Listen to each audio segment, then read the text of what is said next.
Adaptation des lignes de transmission. Soit une ligne sans perte d'impédance caractéristique Z0 liée à une charge d'impédance ZL. On dit que cette ligne est inadaptée à la charge lorsque son impédance caractéristique Z0 est différente de ZL. Donc, une partie de la puissance délivrée à la charge est réfléchie vers la source. Cependant, pour un transfert de puissance maximale, il est souhaitable que la charge soit adaptée à la ligne de transmission, c'est-à-dire ZL égale à Z0, ce qui implique que le coefficient de réflexion ρL égale à 0, donc pas de réflexion vers la source. La solution la plus simple pour faire correspondre une charge à une ligne de transmission est de concevoir le circuit de charge, antenne, ordinateur, TV ou oscilloscope, de telle façon que son impédance ZL égale à Z0. Dans la pratique, cela n'est pas possible toujours, puisque le circuit de charge doit remplir d'autres exigences.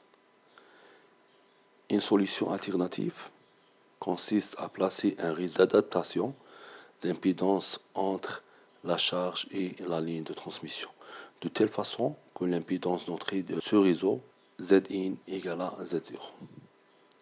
Donc, de placer un circuit d'adaptation entre la charge et la ligne de telle façon que Zin égale à Z0. Les réseaux peuvent être constitués d'éléments localisés tels que les condensateurs et les inductances, ou du tronçon de ligne de transmission avec des longueurs et terminaisons appropriées.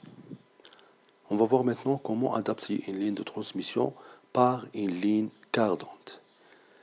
Une ligne sans perte d'impédance caractéristique Z0 peut être adaptée à une charge d'impédance ZL réelle via une section cardante lambda sur 4. L'impédance caractéristique ZA qui est également sans perte. La ligne est adaptée, c'est-à-dire Zin égale à Z0. Si Zin égale à Z0, on dit que cette ligne est adaptée.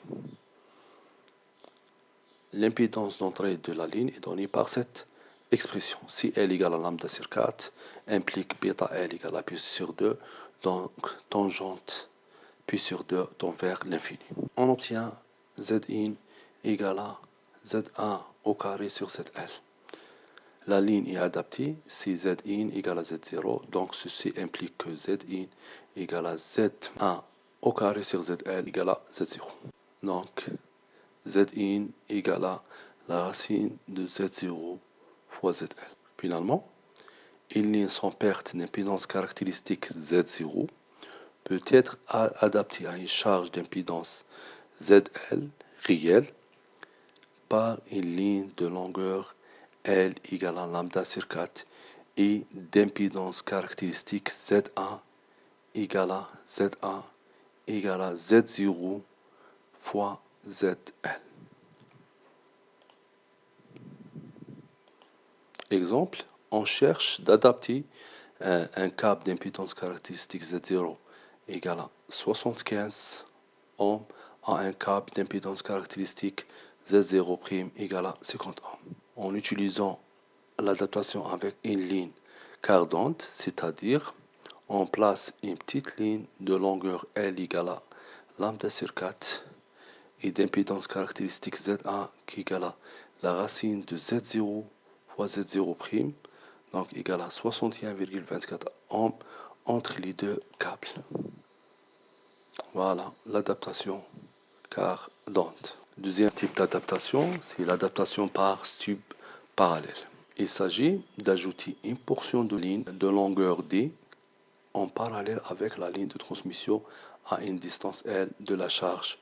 Donc on ajoute à une distance L de la ligne un stub de longueur D court-circuité, de telle façon que Zin égale à Z0 implique l'impédance réduite Zin sur Z0 égale à 1, ce qui implique Yin égale à 1. Donc on place une portion de la ligne court-circuitée à une distance L de telle façon que Yin égale à 1. On raisonne alors sur les admittances. Donc YIN égale à YL plus YD. YD, c'est l'admittance de la portion de la ligne. YL, c'est l'admittance à une distance L de la charge. L'admittance d'une ligne court-circuitée qui est imaginaire pire.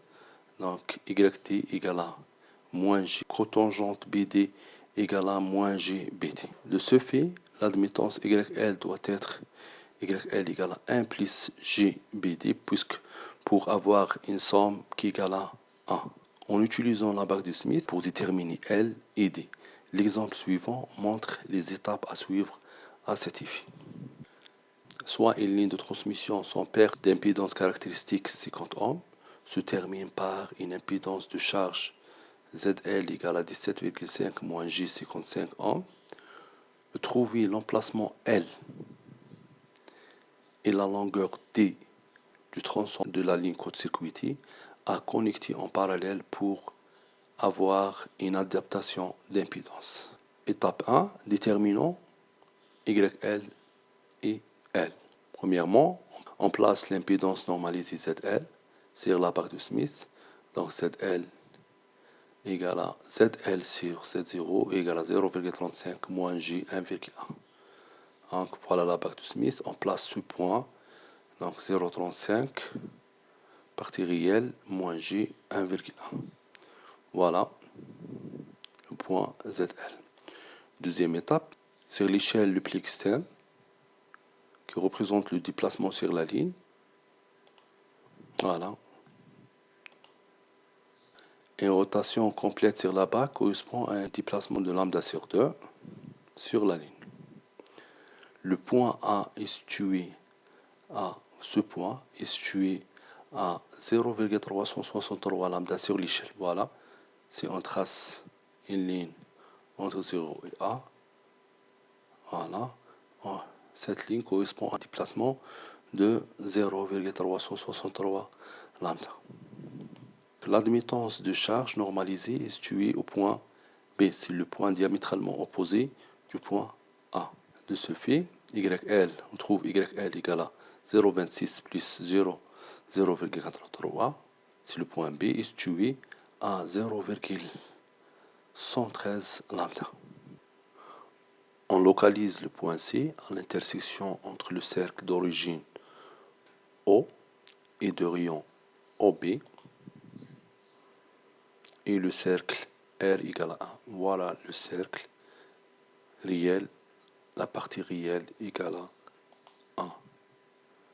L'intersection entre les deux, c'est le point C, situé à 0,194 sur l'échelle de déplacement WTJ.